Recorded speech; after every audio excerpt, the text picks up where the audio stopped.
Marquez, looks to be following the Bagnaia master plan from pole position. Start from the 37 to take second place early on. It's Quartararo and Aldeguer went side by side.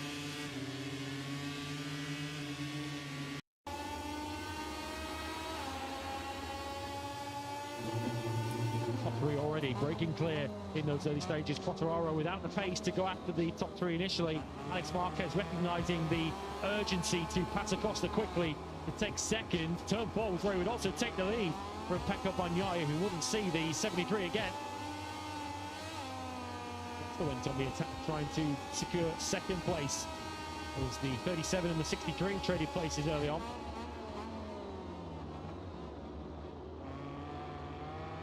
Mir was launching a challenge as two former MotoGP World Champions went head-to-head for fourth.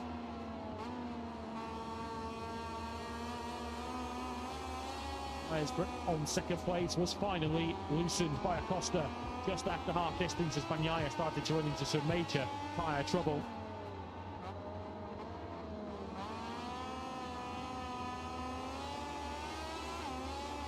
Was put an end to Bagnaia's Grand Prix.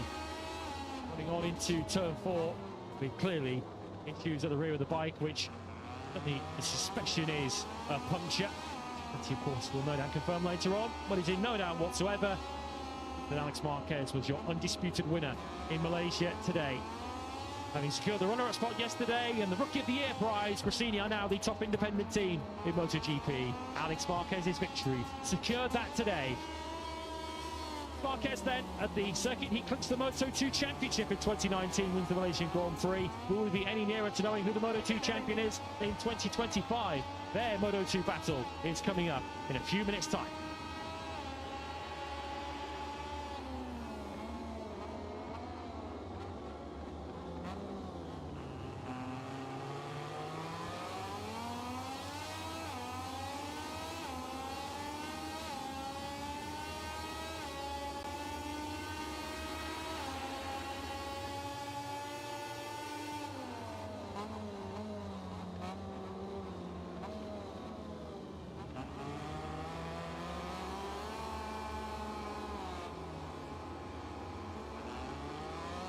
Our live coverage of a potentially pivotal Grand Prix Malaysia in Moto2 is going to start at 4:15 here local time, 4:15 that is, in Sepang. So we're just going to take a very short break here in the commentary box and we'll pick it up once again at 4:15, 3.5 minutes away.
His globe-trotting adventure that's had Japan, Indonesia and Australia stopovers reached a climax near Kuala Lumpur's Bon Skyline in the Grand Prix of Malaysia.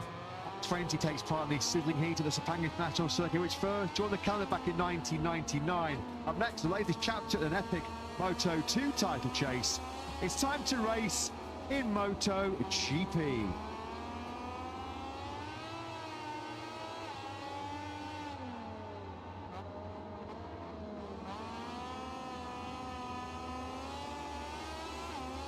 Good afternoon and welcome back to Malaysia, welcome back to the Sepang International Circuit on our revised race schedule, completing today's race action in round 20. Crucial clash between Manu Gonzalez and Diogo Moreira, are those two hustling out for glory in the Moto2 World Championship. To 20 in that particular story, about to unfold over 17 laps here in Malaysia. It's been a sizzling hot Sunday. And as we tip past 4:15 local time here in the afternoon, lies in store. Intriguing battle once again with Manu Gonzalez, the world champion leader by the narrow margin of just 2 points. And Moreira, Gonzalez heading row 3 in 7th place. Does this Malaysian Grand Prix represent a massive opportunity for Moreira, for Gonzalez rather, to stretch out that advantage over Moreira? The Brazilian having a nightmare in Q2 yesterday, a late mistake at turn 4. The Italian Trans Racing team rider stuck down in 16th place on the grid. A lot of work to do for Moreira to get himself back into podium contention. Both main title contenders then sitting off the front row of the grid, a front row which is led by Danny Holgado, who once again has shone bright here in Sepang. The rookie riding for the Aspar squad, 3rd pole position in the last 6 Grand Prix, his 5th front row in the last 8. Oh, what a lap! A 2:02.858 from Holgado, almost 6/10 of a second quicker than anybody else in qualifying yesterday. A front row which also features Belgian Barry Baltus, his first front row in 8 since his Renault Grand Prix pole position. Still in with a mathematical chance of being crowned world champion this year, with the 21-year-old Belgian, with the front row rounding out by Brit Jake Dixon of the Elfmark BDS racing machine. Dixon's 6th front row starting coming in 2025. So much focus though, so much attention will be fixed firmly on Gonzalez and Moreira, tight at the top. 2 points is the gap coming into this round 20, which will be talked through by Matt Burton Lewis, going to be in the commentary box. Jack Appleyard down in pit lane. Tough one to call this one, Lewis. A tough one as well to manage for Manu Gonzalez, world champion leader 7th, and in particular with Diogo Moreira. We know how much drama there can be in the tight first couple of corners here in Sepang.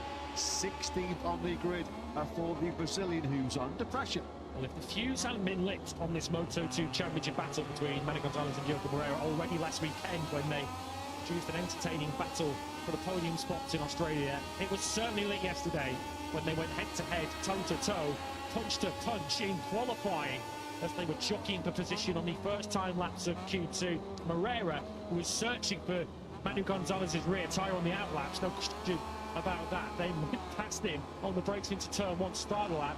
Gonzalez said, not having that, straight back through, dive-bombed him into turn 2, cost them both their first runs of qualifying 2. That tactical approach from Moreira left it all down to his final run, and he went on, as you said, at turn 4. That leaves him 16th on the grid. It's not like Manu Gonzalez completely punished him, qualifying in 7th place. Surely we're going to see those two title contenders together at some stage in the race. The battle for victory, for the two standout favourites from practice form at least, are Jake Dixon and David Alonso. But dare we write off Danny Holgado, who has a habit of converting pole position into victory. 3 races remaining then in 2025. 2 points covering the top 2 in the championship. Is it a 2-horse race though, as we come into this Malaysian Grand Prix? 35 points adrift of fellow Spaniard Manu Gonzalez. Barry Baltus, it looks like it's a big ask for the Belgian to fight his way back into title contention. He is 42 points adrift of Gonzalez, only 75 left to fight for, of course. So Baltas are going to have to hit some serious winning form. The two top contenders, Gonzalez and Moreira, have to have something of a late 2025 collapse, aren't they, if it is to drag Baltas back into contention. Well, anything can happen in this Moto2 season. It has been another highly unpredictable campaign with 10 different winners and 16 different riders on the podium. 16 is the key number for Moreira, isn't it? He starts from 16th place on the grid. We know he loves a comeback. Remember the Saxon ring? That didn't end particularly well with Diogo Moreira, but he came from 28th on the grid for the podium at one stage in that race. No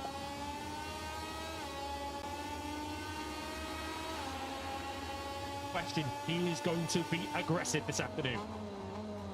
Part of the 20-year-old Spaniard on pole position the third time in the last 6 Grand Prix, and it was a jaw-dropping lap time. What a performance it was in Q2 by Holgado. Top 4 in 6 of the last 8 Grand Prix. He really has caught the eye in the second half of 2025 in particular. The 5 first-time winners in the Moto2 World Championship this year.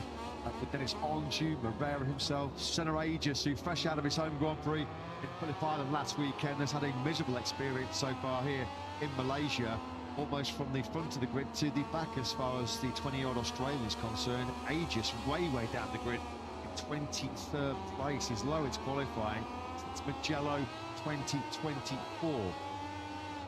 Well, let's go and hear the thoughts then of the World Championship leader. Can he stretch out that very slender 2-point lead over his fierce rival Diogo Moreira? Let's get the thoughts of Manu Gas with Jack. Manu, this title fight really starting to hot up. A great battle between yourself and Diogo in Australia. We saw a little bit of it yesterday as well. Are you ready to carry on the fight now? We are very ready. That race we will have, because the track will be much different from just the MotoGP rubber on the asphalt, so it seems that they will be faster than we expecting. So let's see the tires. We will need to overtake a lot in the first 2 laps, and then try to be calm in the middle of the race to be strong at the end. Good luck. Thanks, Jack.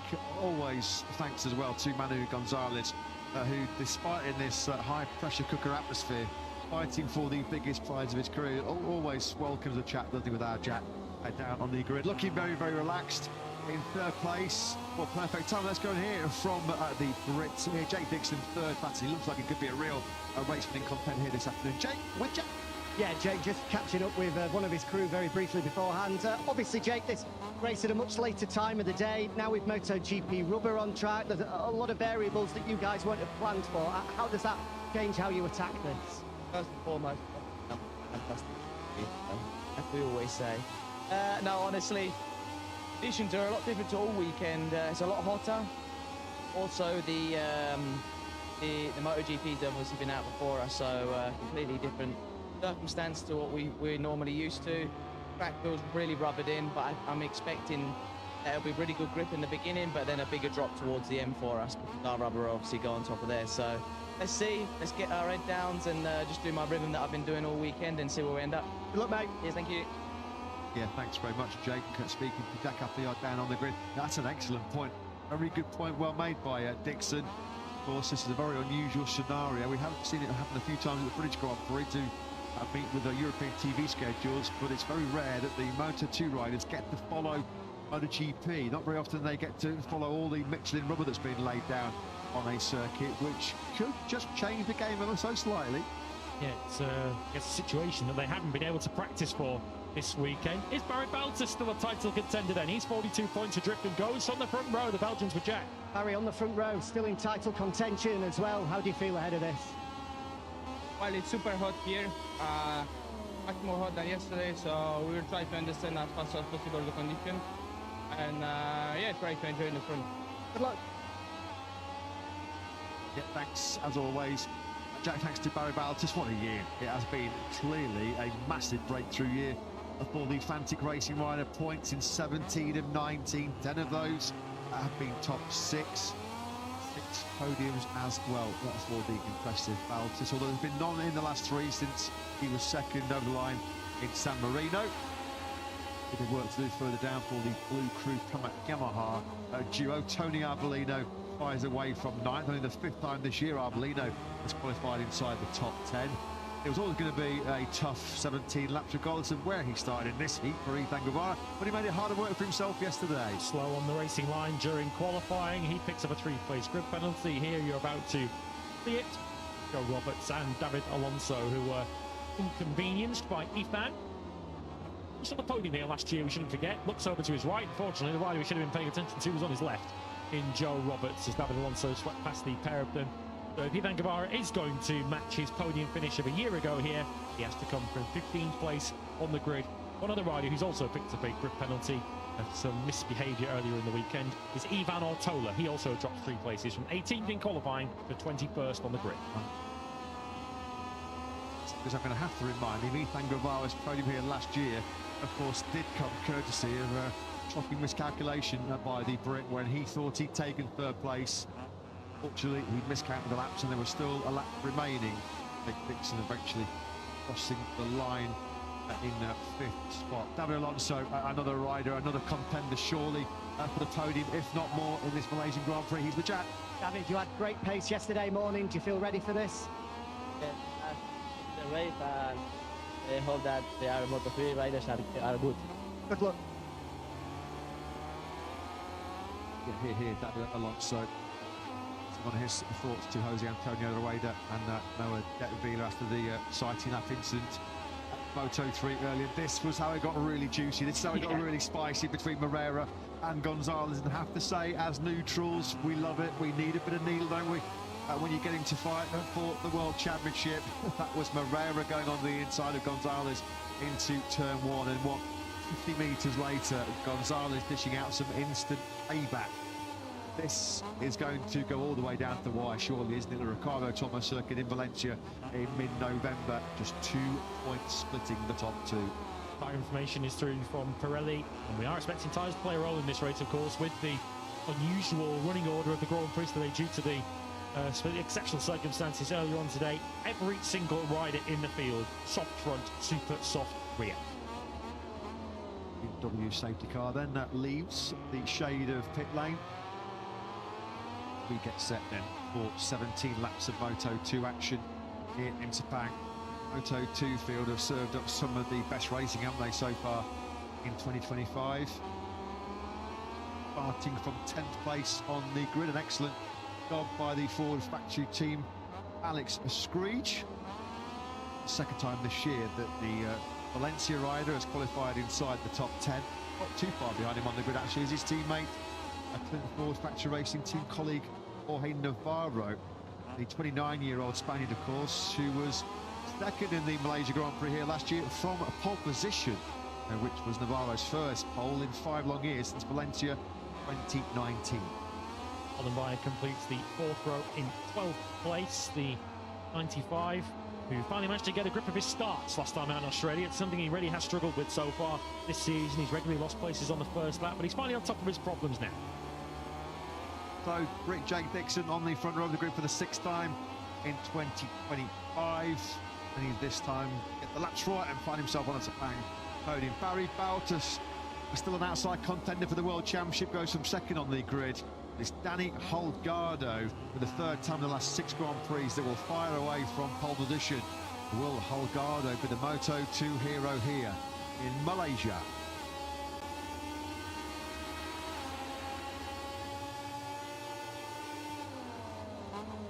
Three races to go, 2 points in it. Who will be the one champion in the 2025 Moto2 World Championship? Danny Holgado starts from pole position, pole by half a second yesterday ahead of Barry Baltus and Jake Dixon, who topped 2 of the 3 practice sessions. Albert Arenas fourth ahead of a career best 5th, but Danny Munoz and David Alonso 6th.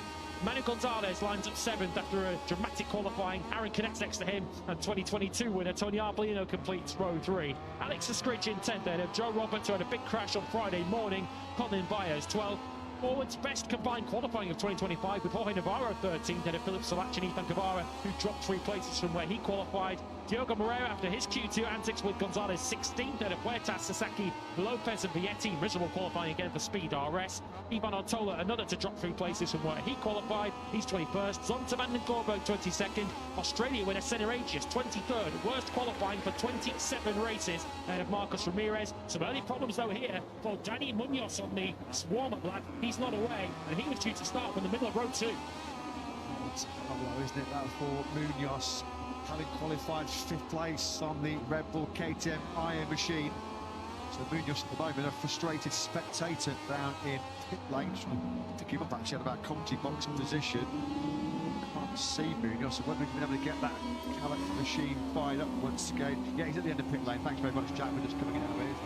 Telling us that Munoz will be ready to go, albeit with a pit lane start, which is a bit unfortunate to say the least for the Spaniard.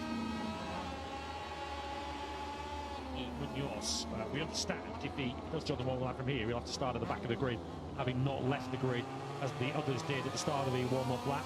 But whatever happens, Munoz has blown that beautiful opportunity from 5th place on the grid.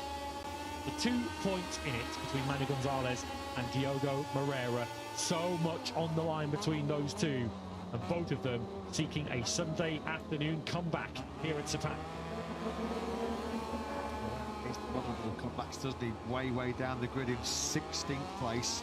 Yeah, I can just see actually out of our commentary box window, a long way behind the pack is Danny Munoz, just coming through turns 5 and turn 6. So they only join at the back of the grid. Holding 5th place in the middle of that second row. And Lanus and David Alonso were one last rival to contend on that long run down to the first corner. So there is Moreira then. It's the time of the season, which is not easy to do in the sort of searing heat of Malaysia, for cool heads, for calm heads, isn't it, when you're fighting for the World Championship. Aaron Cadet, well, he is still a title contender, he's still 3rd in the standings, albeit 35 points adrift to Gonzalez, and he barely brings into this Malaysian Grand Prix title-winning form, does he, the number 44. Mandalika in the middle of our flyway sequence, his only podium in the last 9 since Assen. He's been outside the top 6 in 3 of the last 4. We haven't seen Connect on the top step of the podium since round 4 in Qatar, which does remarkably remain his only win of the season so far. Munoz is going to be able to take his place on the grid, but he will have to serve a double long lap. You can just see him coming to the back of your shot then now, so poor old Danny Munoz has done so much great work all weekend to get himself into 5th place on the grid. He's going to have to serve 2 long laps then here in this Sepang Grand Prix. I'm not sure he's aware of it, though. He is now just being waved through. Yeah, there's an official from IRTA who's waving him through to the front of the grid. He was about to park up at the back of the grid. Easy is it when riders have issues pre-grid to understand exactly what the scenario is. 2 long laps are coming the way for Munoz, who is now sitting pretty in the middle of the second row. Green flag clears at the back. Holgado, Baltus, Dixon is your front row. Gonzalez, the world champs leader, on row 3 and 7 place.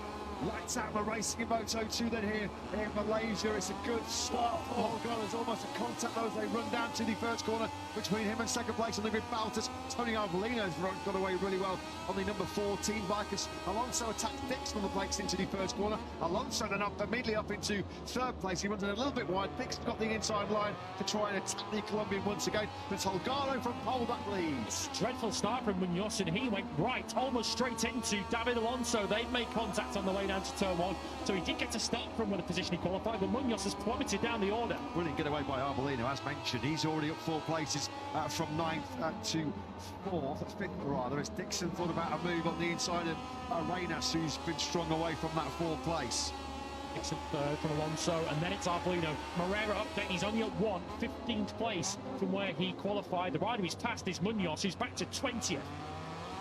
This is Gonzalez trying to tough it out here with Baltus. Baltus has gone the wrong way off that front row of the grid. He started in 2nd place. There is Moreira. Then right just up on the rear tyre of Joe Roberts on the 16 American racing bike as they charge towards turn 9 for the first time. Here comes Alonso on the inside of Dixon. He had a nibble at the brake on the run down into the first corner. He's got through at turn 9. Yeah, the evidence of practice is these are the two riders with the best race pace, Alonso and Dixon. So that's why Alonso was so keen to get ahead of the 96 on this opening lap to get that track position. So Aspar now run 1 and 3. Moreira through on Roberts up into P14 now as Arbolino tries to tough it out now with Dixon. There is Gonzalez then in 6th place, so he's gained 1 place. He's under attack there here from Baltas. Kinnett on the inside of Guevara. That's a real tight line to pick one by Kinnett through the long sweeping turn 14. Moreira now up to 13th place, ahead of Roberts and Navarro on the forward bike. He's up behind Salach, although I can't see Salach on the onboard on the screen, so as he passed it too, he's now passing one of the forward bikes as Arbolino attacks Manu Gonzalez, so the championship leader coming under threat here. I'll tell you what, that's a position you don't want to be. So easy for the rider on the inside. If he tucks the front there, you're going to get cleaned out. That would have been a nervy moment there for Manu Gonzalez, putting some serious trust in Tony Arbolino. Those two come over the line 5th and 6th respectively, chopping right across the rear tyre there. Was Gonzalez going down the order. There's yellow flags out in sector 4. It is Joe Roberts on the 16 bike, then that's cracks out in a monumental high side here on Friday. That's a worrying side as Roberts holds his left wrist. Look at the top of the screens. He was with Moreira just behind him. And he high sides on the way out. And lucky there, they didn't get tangled up with anybody else. He just there having to swerve left to stay out of the way of the American. That's a horrible, horrible crash for Roberts. Second big one he's had of the weekend so far. He flipped him once and flipped him twice, and then ejected him, didn't it, on that Calix machine. Darren Binder's also gone down the road too. Danny Munoz. And Munoz. So it's been a shocking Sepang Grand Prix for Danny Munoz, having had an issue warm-up lap, having to start. Well, he started from 5th place. He was going to serve 2 long laps, but hasn't had the opportunity because he's down out of this Grand Prix. Moreira now with his teammate. Surely Huertas isn't going to make life too difficult for Diogo Moreira. They're in the middle of 7 and 8 right now. So if Moreira can get this place done, he'll be into the top 10. He'll then be 1 place behind Kinnett and just 3 behind Manu Gonzalez. Danny Holgado, when he's been leading in Catalonia and in Motegi, he's led for so long and nobody's really seen which way he went. Holgado was the leader for all 21 laps in Barcelona. He led for 18 laps in Motegi. So if you give clear road ahead to Danny Holgado, well, then you're in trouble because he's not normally one that passes up an opportunity like this. There he is on the 27 bike, leading by what, just over under a 4/10 of a second clear of Arenas. 3 behind Baltas, of course. Moreira will be 5 behind Manu Gonzalez, who won that battle down the straight with Tony Arbolino. They're just coming into picture at the back of the shot. So Moreira, once again, a spirited comeback mission. Someone was Red flag. We've got a red flag. Red flag has been thrown. And now there was a crash, wasn't there? We saw a crash, or we saw Darren Binder and Danny Munoz involved in an incident. Joe Roberts also, we saw a crash out of contention. So as we were about to complete lap 2 of 17 here in Sepang, this pivotal Moto2 contest between Moreira and Gonzalez at the top of the championship has been halted. We have a red flag. We're inside the first 3 laps, so they will rejoin their original grip position. That's bad news for Moreira, that having gone up into 10th place on the first couple of laps. The information on our timing screens was that Munoz did rejoin the race after whatever incident occurred between himself and Darren Binder. No information at the moment on our screens as to the specific cause for that, whether it's a rider or a bike that's potentially on the road and needed treating. They clearly gave the field every opportunity to come back round before whatever. Alonso Lopez has clearly had some sort of problem. We didn't see him go down, so he's had an issue too and wants to get his bike back to the pits as soon as possible. It looked like Joe Roberts was wising to that as well, trying to get himself back to the pits because he might not have an opportunity to restart. There was some fluid been dropped by Lopez's bike. We're sort of in the dark really about what has been the reason for this red flag disruption here in Sepang. There's no obvious signs, is there, of a crash that's come the way of the Spanish rider Alonso Lopez as he parks it now at the side of the track. So Danny Holgado is going to have to do it all over again. Like due to Roberts' crash is what we're seeing on the screens, but unless he's dropped some gravel on the racetrack. Danny Munoz on our screens has entered the pits, we're being told, as Joe Roberts is hobbling back to his box because he's recognising that he might still have the opportunity to restart this race. Here is the Roberts moment coming out then of the final corner as he's just tucked in behind Navarro. You could just see there, that was a real nasty one, wasn't it, for Joe Roberts. Didn't bring anything over onto the racetrack when he crashed, so we're still trying to sort of piece it together ourselves as to what's going on, but he's keeping his gloves on. There's the bike being retrieved from the outside of the final corner. So was that the reason for the red flag? Maybe it was just to make it safe enough for the marshals to they retrieve. didn't want maybe the riders going through that final corner, top speed, getting back onto the main straight with that being recovered on the outside of the final corner. Understandably, given the events of today, race direction taking the cautious, safe option. The pit lane will reopen once again for a quick restart in 5 minutes' time. So Joe Roberts' crash then has brought out the red flags here in Malaysia. So we'll be back underway in just under now, about 5 minutes' time. Pit lane will be back open for a quick start procedure. Cut a third off the distance, I understand, if I'm reading the rule book properly, so we'll have a shortened Grand Prix. I would make it 11 laps. We'll get full confirmation of that shortly when it comes up on our time screens. We had completed a couple of laps of this Grand Prix, and if we do get a shortened restart through this Malaysian Grand Prix, again, that's bad news for Diogo Moreira, of course, has a lot of space to make up. It is indeed an 11-lap Grand Prix coming up. This is the Munoz Binder crash, I think, that we're going to watch coming into turn 2. It looked like Munoz just tagged the rear tyre of the Grassini rider. Lucky boy there as well, Munoz getting dumped into the mid-pack. There was contact there, Binder on Sasaki's rear tyre. A domino effect behind them both, and the pair of them actually really lucky there, because a lot of bikes still to navigate through that very tight turn 2. Danny Munoz has been able to return to the pit lane on his Red Bull KTM machine as Darren Binder starts to digest with his Grassini crew exactly what happened to him in that tight second corner. In many respects, that's the worst possible news for Diogo Moreira, as mentioned. Two things have happened to him here. First of all, he's gone back to where he started. He's back into 16th place on the grid, although that may get promoted 1 or 2, of course, if Munoz doesn't restart. Of course, he's got less time now to make up the ground. Previously, he had 17 laps to come back through from the 6th row of the grid. Now he's only got 11. Andre Lopez might be a lucky boy here as well, because it looked like his machine had gone kaput, hadn't it? But he's... Let's go back down to Jack in pit lane for an update. Yeah, I'm just trying to look at all of the guys that sort of crashed out or had technical problems. As you said, Darren Binder in the back of the box, but there's no bike for him yet. The only Fans American Racing Team guys are running up pit lane to try and recover not Jake Dixon, Joe Roberts' machine. Feverish work going on Danny Munoz's machine to try and get him ready. And Alonso Lopez did manage to come down pit lane, having got the bike restarted. They're having a big check on it now to try and work out what the problem was. Thanks very much, Jack. The positive news, let's look at the glass half full as far as Alonso Lopez is concerned. That stricken Triumph 765cc bike has got back to the speed of garage, and now we're trying to get that up ready for the restart. Diogo Moreira then. Of course, that was the championship standings when the red flag came out. Well, of course, we're going to revert back to as we were before it was lights out for this Malaysian Grand Prix. So it's 2 points is actually the gap. Ana Gonzalez has not jumped up to 258 points from 247. I'm sure he would like to leave Malaysia with a 7-point advantage over Diogo Moreira. But of course, that was a graphic that was correct at the time the red flag came out. So don't worry, there's been no wrong calculations. Yeah. We're back to 2 points between Gonzalez and Diogo Moreira. Darren Binder's crashed Grassini machine has made its way back to pit lane. I was looking at that, Gary. I'm sure I was only 2 points behind Ana Gonzalez. Last time I checked, not 7. Darren Binder back in the box. You saw there the bike that he fell off being retrieved back, so it didn't look as if there was an awful lot of damage to it, so he might get lucky.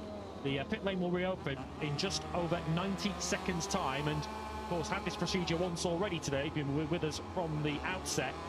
The pit lane will be open for 1 minute for a sighting lap ahead of an 11-lap Malaysian Grand Prix now.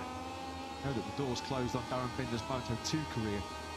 26, hearing a few reports, he might be. There's been talks about maybe going to British Superbikes. Now, latest Moto America will be the destination for Darren Binder in 2026. Whatever the new endeavours are for the South African, we wish him well, of course. Jake Dixon then's going to have to do it all over again. He had just lost third place to David Alonso in that Grand Prix. Lopez then was suffering with a brake issue. Jack just telling us in pit lane. Info, if Danny Munoz is able to restart this Grand Prix, because it's essentially a brand new race, he will no longer have to comply with the double long lap penalty. So if they can get his bike back up and running, then Munoz has got a second opportunity. He's going to help them rebuild it now, isn't he? That's the case. Albert Arenas, well, he made a really good start from the second row of the grid in fourth place. He was second on the road when the red flag came out behind Danny Holgado. Let's get an update on Danny Munoz for Jack. Yeah, the bike is ready to go. Thanks to some of the Moto3 team, would you believe, getting in and helping the Moto2 guys to get that 17 bike prepared and ready to go.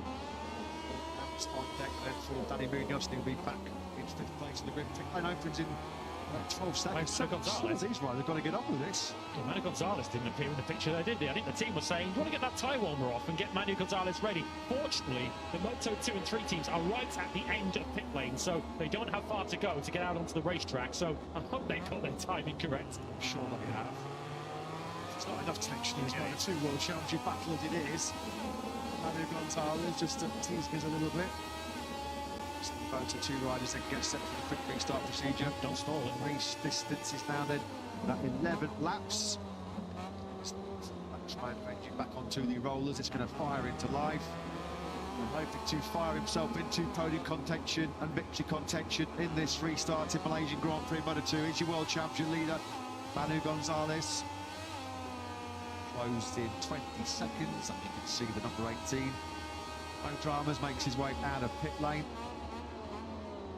Do all the hard work, all the stress of a start in the Grand Prix, coming back, and Moreira, he dodged all the trouble in the first couple of laps from 16th on the grid initially, and he had started to work his way nicely up towards the top 10. Darren Binder, unfortunately, his bike not ready for him to rejoin, so that's at least one rider who did start the original race, and when we understand from Jack that Joe Roberts will also not take the restart. Yeah, there are too many bits and bobs dangling off that Gresini racing machine to have any hope of Darren Binder joining the action here in Malaysia. Pretty unfortunate for the South African. Matthew Baltus didn't really rise on that second place in qualifying, did he, yesterday in the initial start? Baltus was down in 7th place behind Manu Gonzalez when the red flag came out, so a bit of a reprieve really as far as Baltus is concerned. He will tell us, well, I was capable of producing another brilliant recovery like I did in Phillip Island last time, and he came from outside the top 20 to podium contention. Danny Munoz, well, he's got away with one there, hasn't he? He really has got away with one. Certainly, no action of his own. Well, he had a technical issue before the initial start, and was going to have to serve a double long lap. He clashed in that Grand Prix with Darren Binder, and then because of the red flags to clear Joe Robertson, that clash connects away. The outcome of it all is that Danny Munoz will still be in 5th place on the grid for this 11-lap race without the pain and punishment to come of a double long lap. He will be buying a lottery ticket later on, and let's see what kind of result he gets from there, because he did have a dreadful start even when he did rejoin his grid position earlier on. So looking outside our commentary box window as the riders pull up onto the grid once again, we will have no Darren Binder on the grid, no Joe Roberts, who was one of the riders between Gonzalez, Canet and Moreira on the grid. So although he will start from the 16th place grid slot, Moreira is essentially 15th on the road as they leave the grid. So here comes Manu Gonzalez back to 7th place on the grid. Lopez starting too. A brake issue which put Lopez, or what he feared, and put him out of this Malaysian Grand Prix. There's another rider that gets a reprieve as well. A tough old weekend for Hondo Lopez. He hasn't qualified in the top 10 in the last 7 since Austria. Terrible Grand Prix results of late. He's missed the top 10 in the last 4. We have not seen Alonso Lopez sharp end in these Moto2 battles in 2025 as many others expected. His teammate Celestino Vietti's 3rd time in the last 7. He's going to be starting outside of the top 20. There's been a lot of pain come the way of Vietti in recent weeks. So the warm-up lap then underway. We've got 11 laps in this restarted Malaysian Moto2 battle coming up shortly. That is now the corrected championship standing graphic. Good news for Diogo Moreira. He did not lose 5 points because of the red flag. Still 2 points and he is adrift of Manu Gonzalez.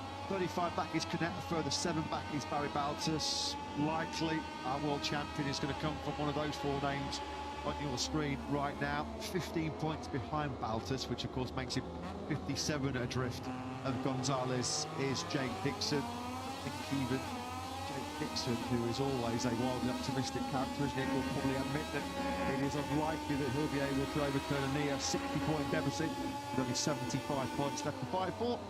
A test of the riders' ability to manage pressure, test of their concentration here too. Many of these Moto2 riders will have been at the circuit since around 8 o'clock this morning, due for a race at 1:15. It is now 10 to 5 in the evening as Moto2 now go racing. We've all been here since about 7:30 this morning, haven't we? There's a special summit taking place in that nearby Kuala Lumpur. Certain American president is present here in Malaysia. His arrival was Kuala Lumpur into a security lockdown, so we all had the travel advice warnings to leave the nearby hotels early on this morning because there were going to be all roads potentially blocked off on the road to the circuit. It's been a stay here in round 20. Distance field just about starting to set off into the distance. Scorching hot day here in Sepang. No question, it's been the hottest day of the weekend so far. Of course, perhaps knocked off the race distance. You don't potentially carrying as much fuel as what you had done for the initial start. Of course, you're hoping as well that your crew chief has judged it to perfection. You've perhaps got some fresh rubber to throw in on these bikes as well for the 11-lap restart. It can always be a factor at play when races get halted so early on. Barry Baltus then gets a second back at it from second on the grid. He didn't really capitalise on it the first time around, did he? Moreira and then back in P16. That'll be frustrating for the Brazilian. We're going to get the green flag clearing very, very shortly here then at the Sepang International Circuit. Almost 5 p.m. local time now in the afternoon here nearby Kuala Lumpur. So it's Moto2 take 2 here in Malaysia. Lights out racing once again here in Moto2 in Sepang. And once again, it's Danny Holgado who makes a clean start from that pole position. He darts to the right-hand side of the circuit to try and fend off the hard-charging Arenas and Dixon on the rundown. Tony Arbolino's made a great start once again from 9th on the grid. Arbolino's fronting to be inside the top 5 once again. Around the outside, a bit of a precarious situation. There goes Gonzalez. Dixon immediately up into 2nd place. Gonzalez looks like he's fit. Munoz had a big moment there in the middle of turn 2 as he's trying to hang on to his 5th place. He's lost ground. Moreira, where he started, the big loser this time was Aaron Canet, who's back to 13. We got into turn 4 for the first time. Bit of a snap there in the front end. That for Holgado as he grabbed the handful of play. Still leading though from pole position. Dixon in 2nd. There is Manu Gonzalez, who's on an excellent first lap this time around on the Calex machine. Gonzalez 7th to 4th. Got even worse for Canet. Biden first sector was completed. He's out of points. 16th place for Canet. He's behind Alonso Lopez. There he is in your picture. It's been a miserable first lap for the 44 as he's desperately trying to stay in title contention. Certainly been miserable for Munoz as well. He's been picked up now by Lopez. Munoz lost 10 places already in this Grand Prix. Now from 5th to 15th. Gonzalez is not going to be close enough to attack Arenas. Arenas will be close enough to attack Dixon running into turn 9. Arenas sent up into 2nd place. Alonso's getting side by side there with Gonzalez, who of course doesn't want to engage too much with what's going on ahead of him, as Dixon takes a very tight inside line there into 11 to get back up the inside of Arenas. This is playing beautifully into the hands of Holgado. Good speed as well that Gonzalez is carrying around the outside, going a long way around as they drop down through the high-speed turn 12. It is Arenas. He'll drop across the nose of Dixon. He'll try and cut back to the inside line, going through 40. Gonzalez has been hung right out to dry there. Happy on the outside of the Dixon Arenas melee. Coming through also was Alonso. So Gonzalez now back into the clutches of Baltus, back down in 6th. Yeah, that wasn't the way that Manigault didn't do an awful lot wrong, which didn't work out for him. Wrong place, the racetrack at the wrong time. He's up the inside of Alonso now. He's certainly appearing to take some risks. But what is on the line here for Manu Gonzalez? He cannot afford a DNF here. You know what, this is brave in the extreme, isn't it? From Manu Gonzalez. He's going on the front foot here. He's going on the offensive, isn't he? To try and punish that poor qualifying from his title rival, Moreira. Moreira's up into 11th place. Good start this, charging back through the field from all 16. Gonzalez goes in hot. He's really, really wide. Got to be careful here. Dirty when you go wide onto marbles on the outside of turn 1. Arenas then back through.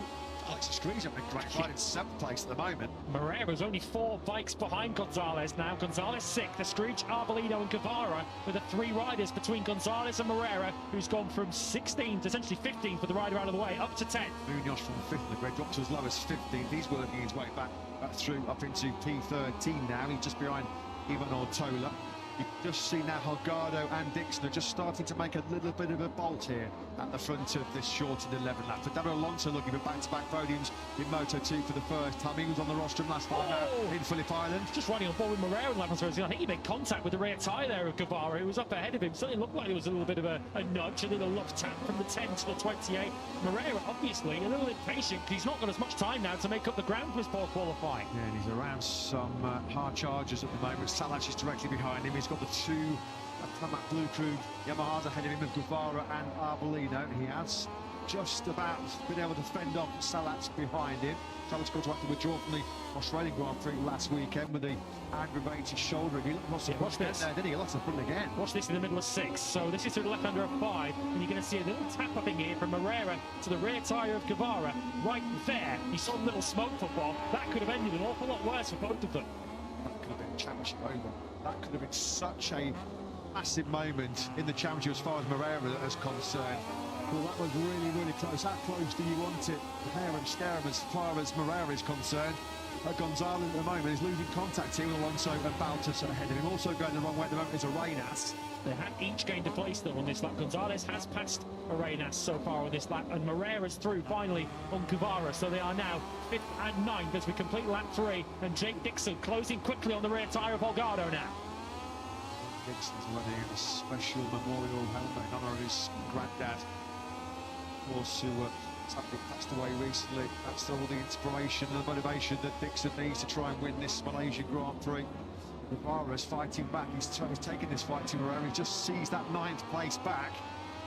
Daniel Holgado said yesterday after qualifying he feared that his race pace wasn't as good as qualifying, and I think we're seeing the evidence of that here, because Dixon was super strong yesterday morning in practice. His race rhythm looks superb, and he now takes the lead from the Aspar rider. Former Aspar rider takes current Aspar rider, and Dixon hits the front. Textbook move on the brakes there. Moreira back into 9th. Some fight he's having at the back with Guevara. It's costing him so much time though, isn't it? You feel the Moreira potentially would feel he's got the pace to maybe drag himself into top 6 contention here. But that pesky Guevara just will not let him have it, will he? There he is now, Moreira on the 10 bike, having got through on Guevara's got another Blue Crew Yamaha to worry about in the hands of Tony Arbolino.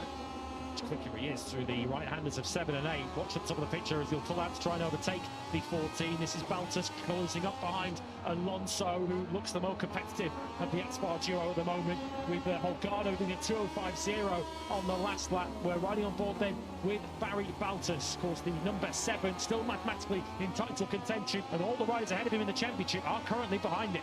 Dixon's trying to bolt here. In the 2nd sector alone, he picked up nearly 3/10 of a second on Holgado. He's found another 10.5 almost in the 3rd split as well. So it very, very quickly, Jake Dixon, having seized the lead at turn 4, has gapped Holgado by almost half a second in 2 sectors on this lap 3 of 11. We're looking at the battle for 3rd at the moment between Alonso and Baltus. Baltus not going to be close enough to attack the Colombian on the brakes into the final corner. Big touch there on the front end for Alonso. He's done really well to gather that one all back up and still clip the apex on the inside. So over the line we go. That was a big lap 3. That from Dixon, a 2:04.7 was 8/10 faster than Holgado. Holgado in turn 8/10 slower than his teammate Alonso too. Aspar's best hope I think going in this Grand Prix isn't Holgado today, it's David Alonso. Moreira has now cleared both of the Blue Crew Yamaha and Bosca-Scorosa. He's 8th and did his personal best last time around. Has he got time to catch the Gonzalez group? There's only Dixon, Alonso and Baltus at the moment in the 2:04s. That's a searing hot pace that those 3 are setting at the moment. This was Tony Arbolino having a big moment on the front end of his Bosca-Scorosa chassis there. And that's cost him all the drive on the exit at turn 9. That was easy as you like for Moreira, just sees the uphill advantage going through 10 and 11. Just look how quickly Moreira's been able to streak away from the Italian behind him. So Moreira at the moment 8th on the road. Next in his eye line is going to be Alex Astrid. 2nd. If, like me, you saw the words red flag at the top corner of the screen there, or seen the replay, you'll have worked out by now that there isn't another red flag. The race is still running, and this is now the battle for 3rd place. Alonso might need to get up the road and clear his teammate quickly, because if he doesn't, then Barry Baltus might be about to take his place on the podium. Dixon's advantage through the halfway point of this lap, now 8/10 of a second over Danny Holgado, and this is the Jake Dixon metronomic race rhythm that he promised when he was so strong yesterday morning. Further down the field, it's going from bad to worse for Aaron Canet. What on earth has happened to Canet? This is his faint world title hopes are disappearing into the setting sun here in Sepang. He's just been picked off by Colin Vire, not even for a point scoring place. Vire then, Vietti rather it is, that's got to think who's 16th. Canet then bumped back to 17th. Absolutely dismal performance so far by the Fantastic Racing rider. So Moreira is closing up on a screech at the top of the picture. That is 7th and 8th. Arbolino has very quickly lost contact with the Brazilian in 9th. Munoz 11th. He just did his personal best, recovering from his poor start. Well, Salac Red flag. now. Red flag again. Is that an incorrect graphic? It is. Again. Heart in the mouth. Apologies to all of you watching at home, but we saw the red flag graphic, and there is not a red flag. This race will continue. Red flag making a play for Rider of the race at the moment. It's making a few appearances. Big moment there for Alonso. He nearly brought one out there with his big moment in the middle. Comfortable. And now Baltas has a big moment coming out of 2. 4 moments left, right and centre. Everywhere you look in this battle at the front of this Grand Prix, we almost lost Alonso and Baltas out of 3rd and 4th in the space of about 50 metres. Big scares for the pair of them. That's Brad Gonzalez right there, rear side. Moreira, as we thought he would do. He's got the pace, he's clearly got the speed to close in here on a screech. Although fair play to a screech in 7th place. He's just pinged in a 2:05.537. His best lap of the Grand Prix. That was only 2/10 slower than Arenas ahead of him. With equal the best of his Grand Prix career, a straight. He was 7th in Argentina earlier in the season. Also, another rider who seems to really enjoy the flyways, doesn't he? The Ford Racing rider. Yeah, we figured that one out. Incorrect graphic. There is no red flag. They are free to race. And those 2 moments at the start of the lap for Alonso and Baltas have just reversed them back towards Manuel Gonzalez once again. Just shows how much these riders are chasing grip here. Particularly on that rear tyre as Alonso and Baltas were asking for the power. Almost sent to the moon, the pair of them were on board with Baltas, looking back to Gonzalez. Gonzalez there then. Where is his risk and reward ratio sitting right now as Baltas cuts a tight inside line through 14. Beautiful move that by Baltas.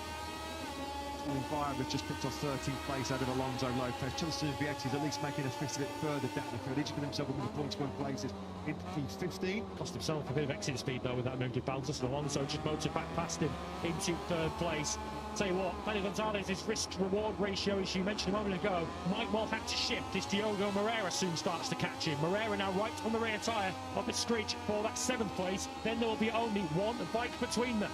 Front of this Grand Prix, Dixon's lead down to just under 7/10 of a second. Holgado on that last lap was almost 3/10 of a second faster than the Brit. The front of this Grand Prix as a screech. That's not the optimal line going through the first corner. You almost saw him wipe out the front there. And down, almost down the road he goes. Moreira then eases on through, up into 7th place. The gap then now as Adrian Fuertes, Senna Aegis has gone down. Something's happened to Aegis, the Australian Grand Prix. Off about timing tower. I don't know if a mistake is no indication that Aegis has crashed. At the moment, the Australian who's had a wretched weekend here in Sepang, winning his home Grand Prix in utterly dominant fashion. Started this race down in 23rd place. There's going to be no points today for Aegis. That clearly wasn't a fight down to screech, wanted to be picking with Diogo Moreira. Old rider wouldn't have expected to be getting involved with the championship contenders, but due to his good performances this weekend, that's where we found him. So Moreira now 7th, Gonzalez 5th. That would see 2 points further added to Manuel Gonzalez's title advantage. If you put the flag out now, it would go up from 2 to 4 points. Ruining that 4 first lap with Danny Munoz, who's just set his best lap of the Grand Prix in 9, a 2:05.614. Aegis has stopped with a technical issue. That was the reason why I saw Aegis' name then tumbling down the timing tower.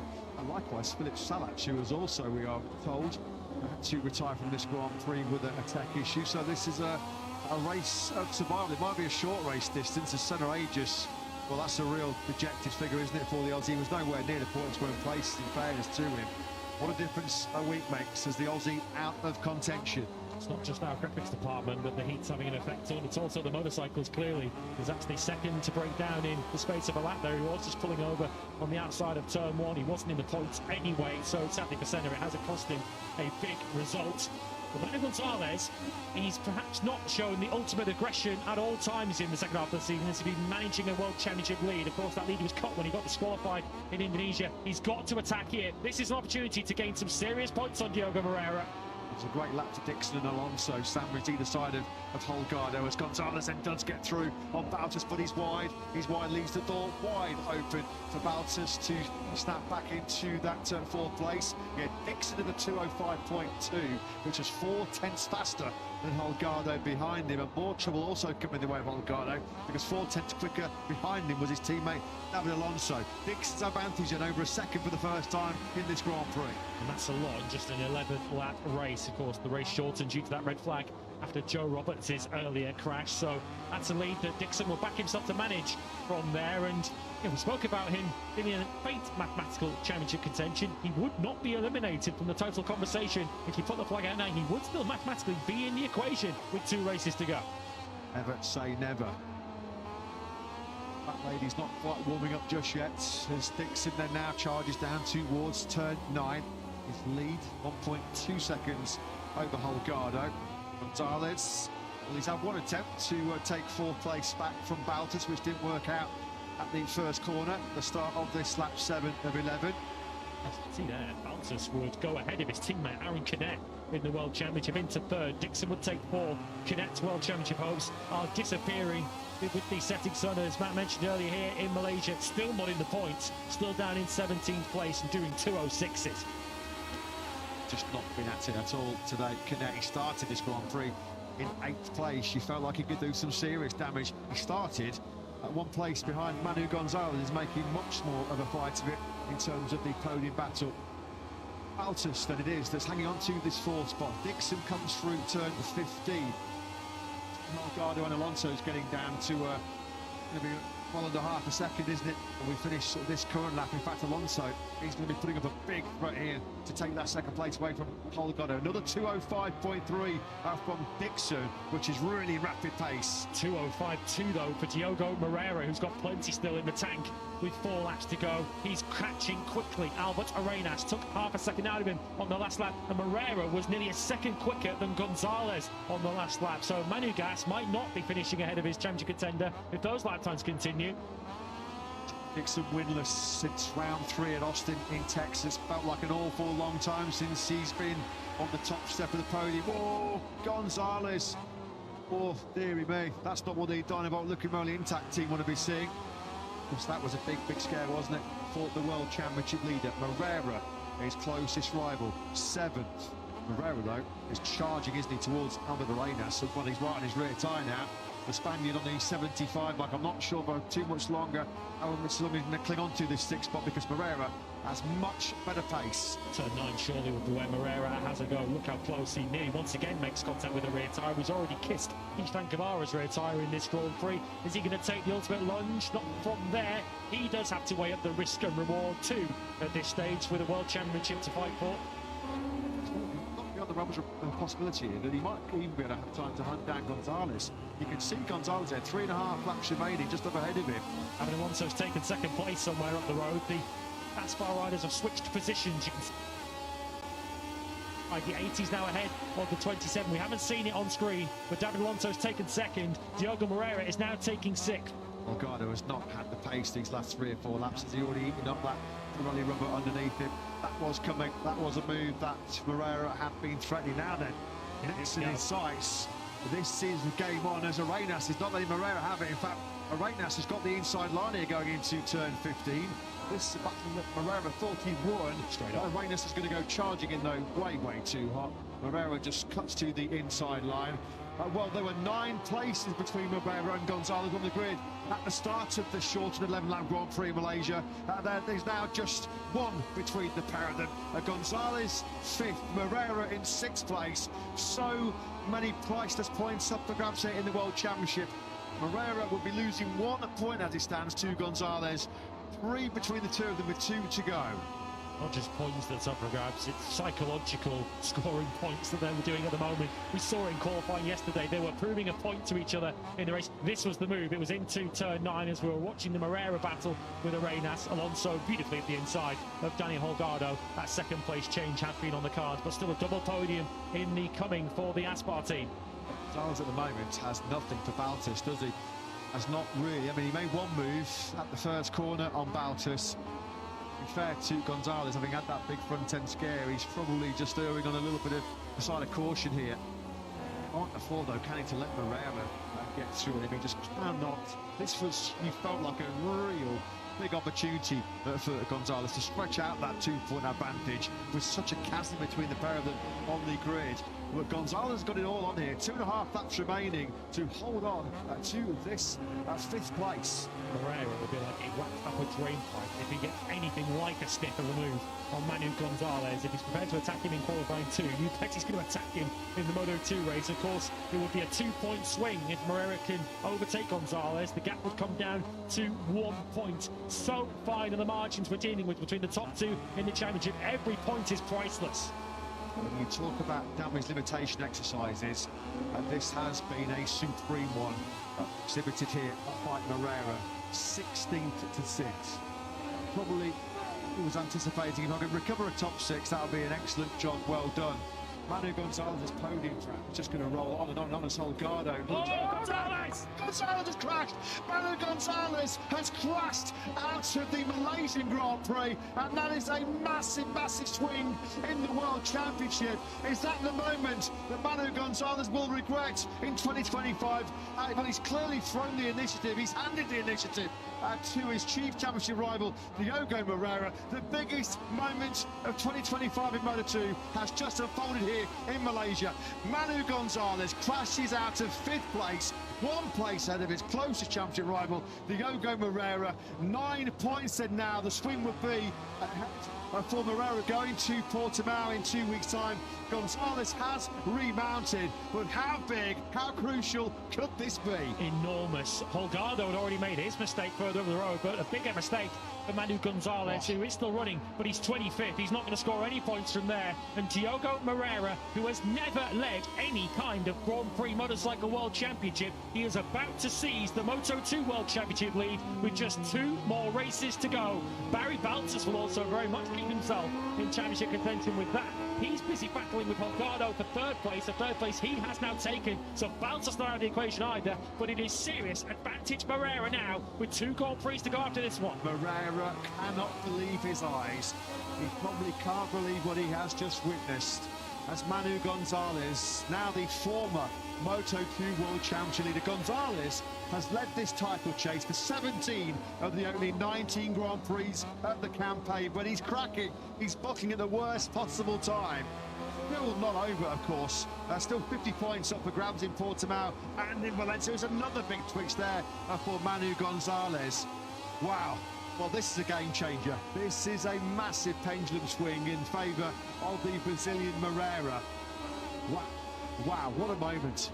Unbelievable. Barry Baltus has cleared Holgado and now got up the road. Don't think Moreira's going to catch Holgado. He could pile on further pain here for Gonzalez if he can take 4th position. So Holgado's pace has really dropped off in recent laps. We're on to the final lap here with Jake Dixon, who he himself will not be eliminated from title contention today. We will still have 4 contenders, but it's swung big time towards the Brazilian today. In 2025, you knew he was not going to make the same mistake twice. Jake Dixon has not miscounted the laps on this occasion. He starts the final lap almost 2 seconds clear of Stan Alonso. This is going to be a very, very emotional victory for Jake Dixon if he can get the job done.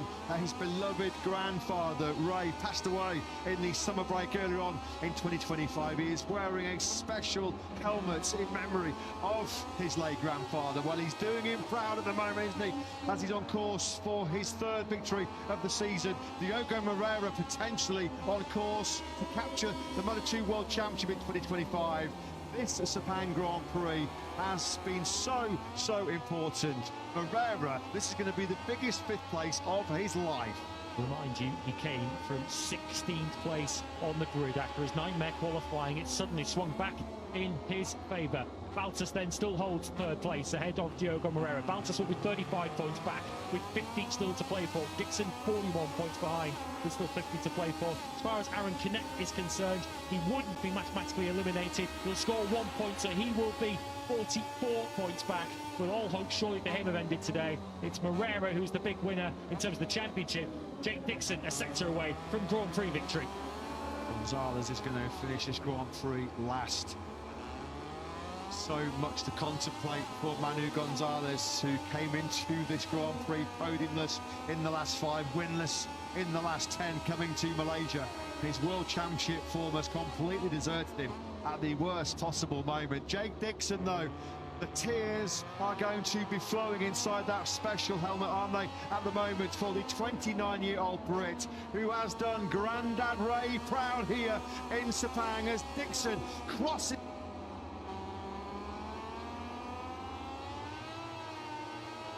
Takes the spoils in Sepang by 2 seconds from David Alonso. What an emotional success for the British rider. Barry Baltus keeps his title hopes alive with yet another podium finish in 2025. Holgado fades from pole down to 4th place. Diogo Moreira over the line in what is unquestionably the biggest 5th place, the most important 11 points he's ever taken in his Grand Prix career. 5th over the line goes Moreira as Manu Gonzalez surrenders the lead in the World Championship after crashing out late on at turn 15. That is huge. That is the biggest race of 2025 so far in terms of the World Championship. We have a new Moto2 World Championship leader with 2 to go. It's Brazil's Diogo Moreira. Manu Gonzalez had led the World Championship since Jerez. He loses it today. Jake Dixon dominated in truth that shortened Malaysian Grand Prix. As soon as he cleared Danny Holgado in the early stages, there was no touching in. Great result for David Alonso in 2nd place. It's Dixon's day in the setting sun in Malaysia. It's crew chief Luciano Castro's with Jack. Lucio, I'm sure you're over the moon. Jake was so desperate to get one more victory in the Grand Prix paddock, and what a place to do it. Yeah, it was an amazing weekend. Saturday morning he showed a pace unbelievable. I'm so happy because he leave the paddock with the best season in Moto2, the biggest number of victories in one season. So not bad for a team with a new bike. And here, also for it was the first year of the Bosco Scuro, so great job from.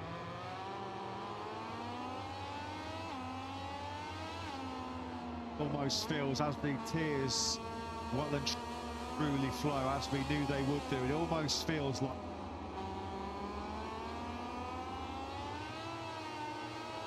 Grand Prix for that special helmet in memory of his granddad Ray.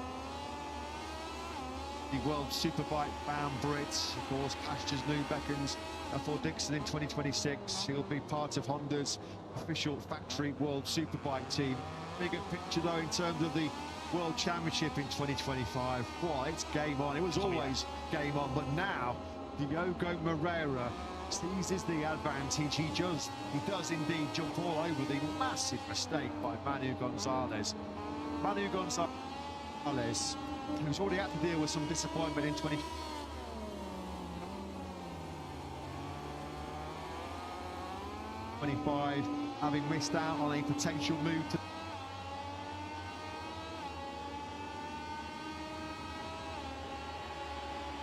Gonzalez to another big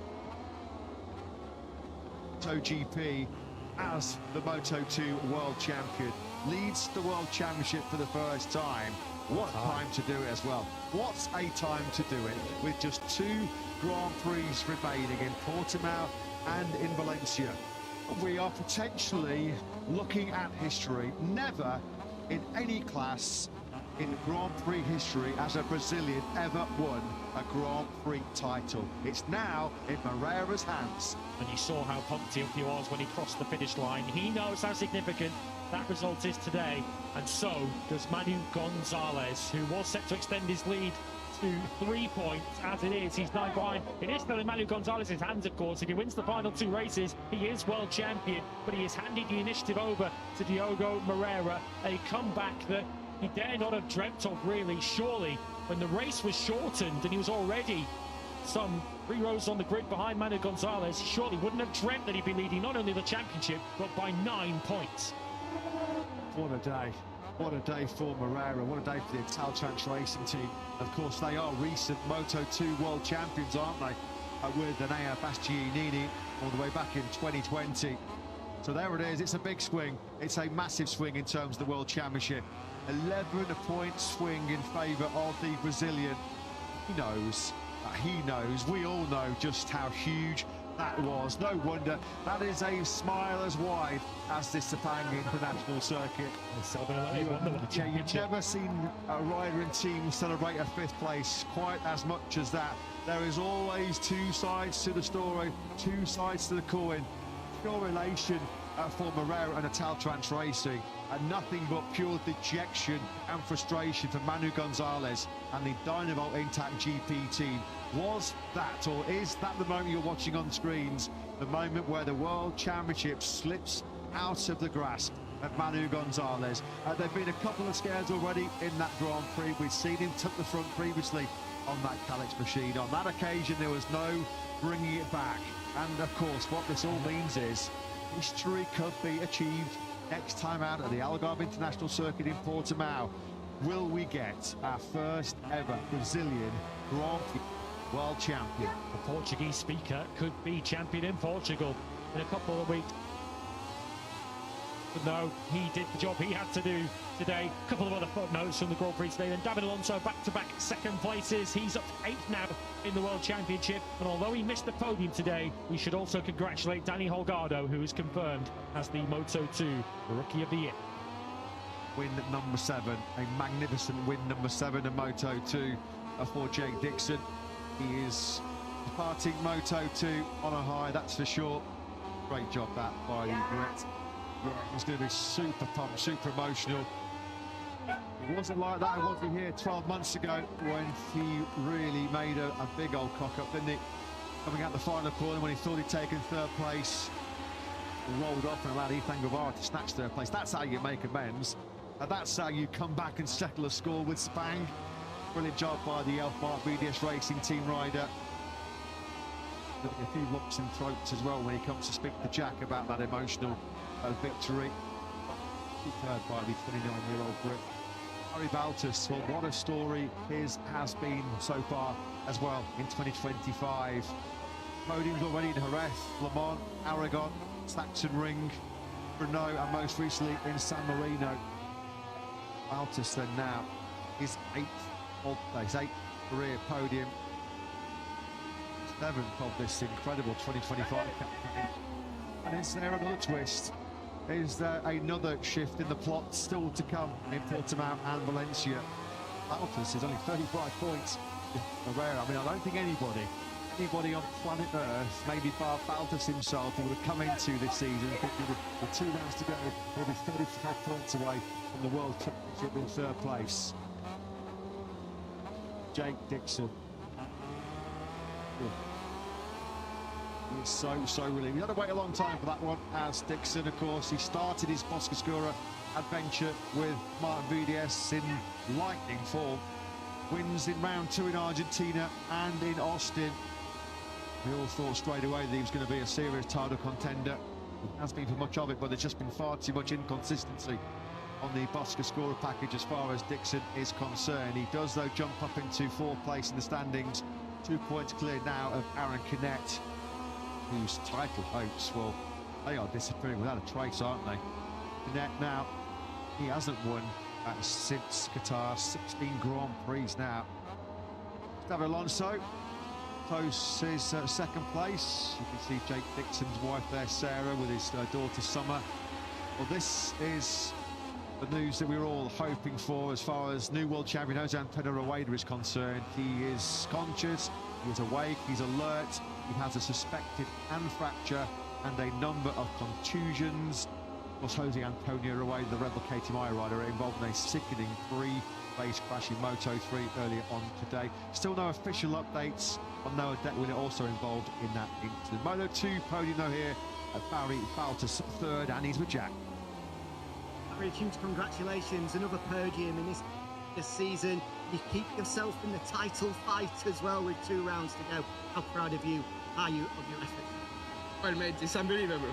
If you told me last year at this moment, to win the title at this moment, I would say no way. And yeah, I would like to say thank to all the people around me since the beginning, in the hard moment, and yeah, all my family, my girlfriend, all my team there that make an amazing job. And yeah, this one is for all of them. And yeah, that's the next one. Huge congratulations. Thank you. 7 podiums already so far this year Every 21-year-old Belgian. Everybody loves an underdog story, don't they? Everybody loves to see a rider who's struggled to make an impact in the World Championship flourish and blossom as Baltas has done this season. That was a brief moment where Manu Gonzalez took a top 4 away from him. Back Gonzalez though did it behind him when he crashed out at turn 15 late on. He was able to take advantage of Danny Holgado, who struggled late on with a fading grip on his Pirelli tyres. He was doing high 206s at the checkered flag, was Holgado. 4th place in the top result for him. Back-to-back podiums over for the first time in his Moto2 career for David Alonso. Second, once again, just as he was in Phillip Island. And he's with Jack. Having back-to-back podiums, but in very different conditions, from Phillip Island to here at Malaysia. Just how happy are you to be on the box once again? Yeah, I'm happy for this race. I mean, the only thing I want this race is to finish with any issue, and just do my work. But I am very worried about the 2 riders of Moto3. I mean, it was really hard this morning. To keep the concentration for today. They helped me a lot, the guys of the paddock, because they told me the conditions every minute of the more or less of the riders to know, because I was really worried. And yeah, here come back strong, no, and Rueda, and yeah, this is for both of you. Well said, great ride, Gavin. Thank you. But it many times before, there's just so much to admire about David Alonso, both on and off the track. That was the key move he made late on, then at turn 9 through on his teammate Danny Holgado. Unfortunately, was not able to make it a double Aspar team podium. Jake Dixon still got a lot of close friends inside the Aspar project, which he spent some of his Moto2 career with. And he gets ready for what I'm sure it's going to be an emotionally charged post-race interview with Jack. On the weekend that he sported a special tribute helmet to his late granddad, Ray. Well, he did granddad proud. What a moment for the Dixon family. What a moment for Jake Dixon, the race winner here in Malaysia, and he's with Jack. Jake, I know how desperately you wanted another win in the Grand Prix paddock, but this must be extra special, having done it with your granddad there with you every step of the way. And first and foremost, I want to send my best wishes to the boys in Moto3. It's horrendous. I wish them all the best. This is for them. But also, this is a massive special tribute to my granddad. He loved Malaysia. He loved you guys. And I did a special helmet for him. I love you, granddad. I love you so much. This helmet's for you. This letter's for you. I love you so much. I love you so much. And I hope I made you proud in that one. Let's go! Don't worry, Jake, you did your granddad speak about. Great moments. As Jake said, that first and foremost concerns for Jose Antonio Rueda and Noah Dekvila after the Moto3 incident at the start of race day. Dixon then moves up to 4th place in the World Championship with a very emotional victory.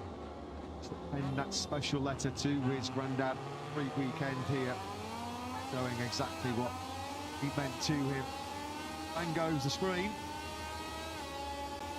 Not his championship hopes with 2 races still to go. Yep, I love you, Gramps. It reads on the back of the helmet. As Jake mentioned that to Jack, it was a country, Malaysia, that his granddad Ray absolutely adored. He desperately wanted to win for him here, and he was true to his word. Well, that feels like it was an incredibly significant and incredibly important Moto2 World Championship race in Malaysia. It was always going to be, with just 2 points splitting Herrera and Gonzalez. It was Gonzalez who had the championship advantage coming into that shortened 11-lap Sepang Grand Prix. Crucial mistake. There's not been too many of them, to be fair to Gonzalez. Of course, he crashed out at Silverstone, crashed out at the Red Bull Ring in Austria. He's had a nightmare on this overseas swing. 5th place from pole in Mategi was a disappointment. Was disqualified, lost a whole bunch of points, didn't he, when he was disqualified from the classification in Indonesia. 7th over the line, he limped home in Australia. This is not championship form at all, isn't it? As far as Gonzalez is concerned, strange to think we haven't seen him on the podium since the Balaton Park Grand Prix in Hungary, which was the last time actually Gonzalez found himself leading a Grand Prix. Hello, long time ago. Well, pre-summer break was the last time he took a Grand Prix victory. Game on in the Moto2 World Championship. It will surely go all the way to Valencia in mid-November, but we're about to post our top three here in Sepang: Dixon, Alonso and Baptist. Podium ceremony moments away. Those fans who've come all the way from the UK, or perhaps they're expats who live out here, certainly got what they came for, some British success this afternoon on a day where, of course, all of our thoughts ultimately with Jose Antonio Rueda and Noah Denvila. 3 Grand Prix to follow. Certainly, at least at this moment, positive news regarding Jose Antonio Rueda. Of course, any information officially that we can bring you on Noah Denvila's condition, if we can't bring it on the broadcast before we go off the air, MotoGP.com and MotoGP social media channels will tell you the official information as soon as it's available.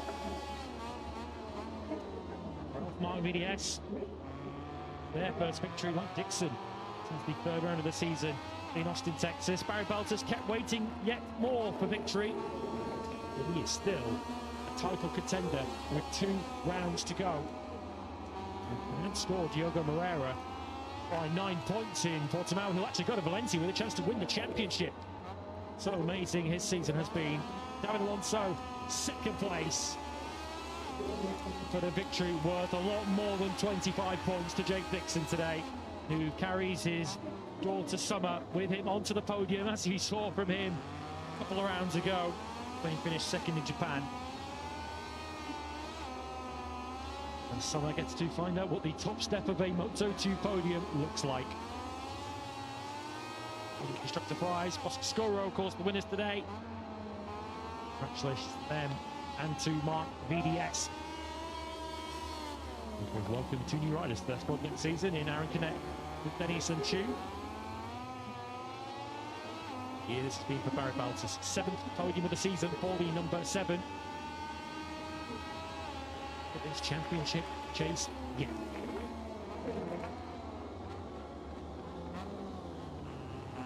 Five riders still mathematically in the race with 2 to go. David Alonso, who for him wouldn't want to be listening to me earlier when I incorrectly said that the Rookie of the Year has been decided. Forgive us, it has been a long day. Danny Holgado hasn't quite wrapped that up yet, but he needs a couple of points in. He's about to do that. David Alonso, surely a title contender in 2026. The back podiums for him for the first time in Moto2. Is it going to be Jake or is it going to be Summer that lifts the winning trophy? But it's rather heavy as FIM Vice President Giovanni Coppioli present the trophy. Jake Dixon jumps for joy. He promised victory to dedicate to his grandfather Ray, and Jake Dixon delivered.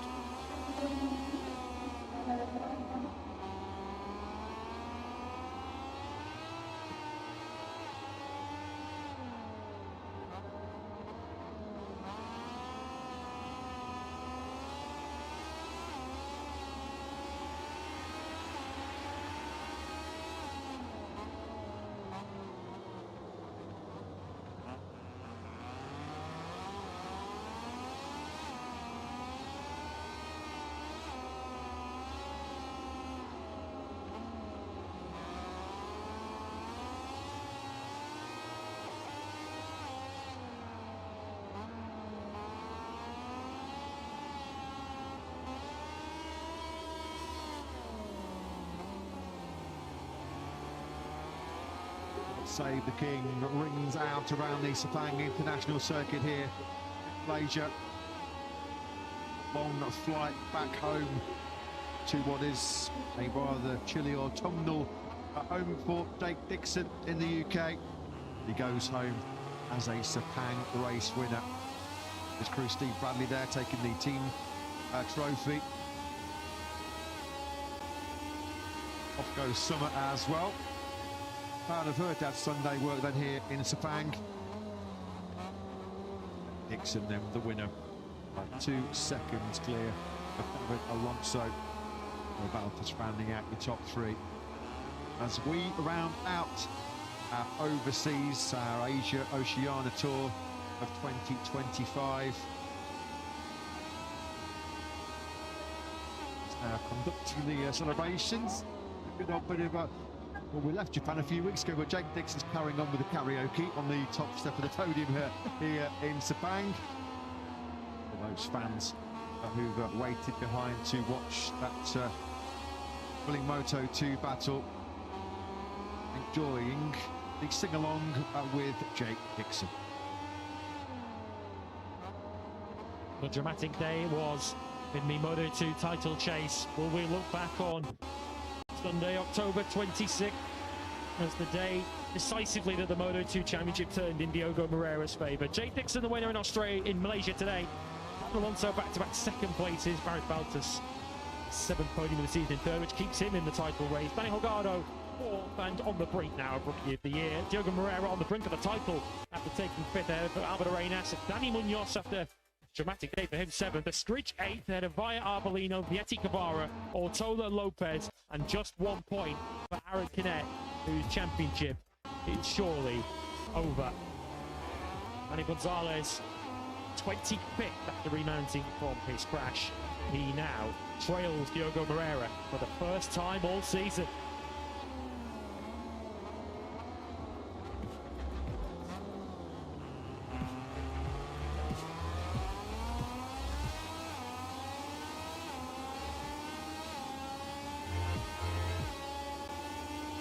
So for the very first time, Diogo Moreira leads the Moto2 World Championship. He wins the Portuguese Grand Prix, and Manu Gonzalez is 8th or lower. Moreira is champion next weekend. Barry Baltas 3rd. He's still mathematically in the race, as is Jake Dixon. Aaron Canet also still in the race, but he's 43 points behind with just 50 left to play for.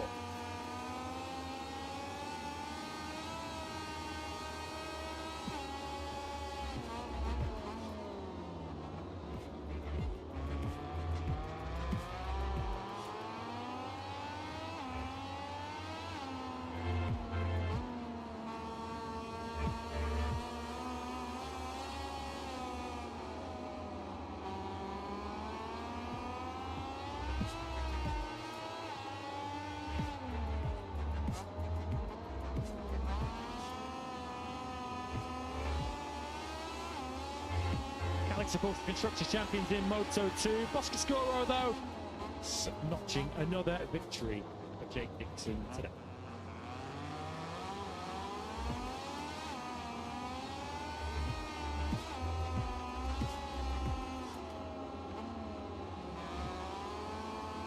Team standings, Fantic Racing close in on the Teams Championship today, 54 points their advantage over Liquimoli Dynavolt Intact GP with just 90 points left to play for.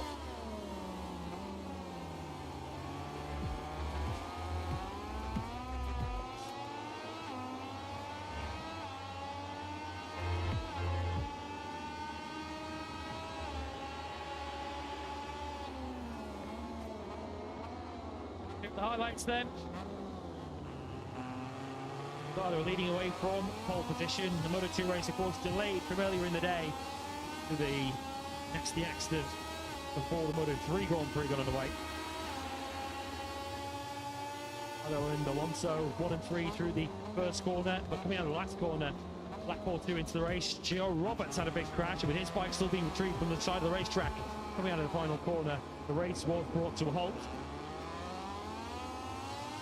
Second time around, of course, a shortened distance of 11 laps, which certainly put the pressure on Diogo Moreira, coming from the 6th row of the grid. Ricardo once again converting pole into the lead at turn 1. Dixon having to fight hard to hold off Arenas, who swept around the outside of the brick. He moved this into turn 11 for the 96 as he gave off the chase of Danny Holgado, which ultimately brought success into turn 4.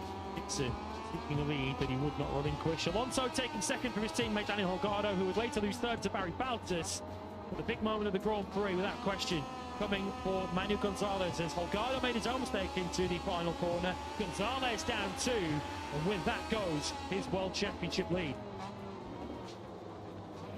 Moments later, Baltus finally did take that third place for Danny Holgado, which keeps him in mathematical title contention. So, keeping his French Rookie of the Year hopes alive with second place today. Jake Dixon, though, your winner.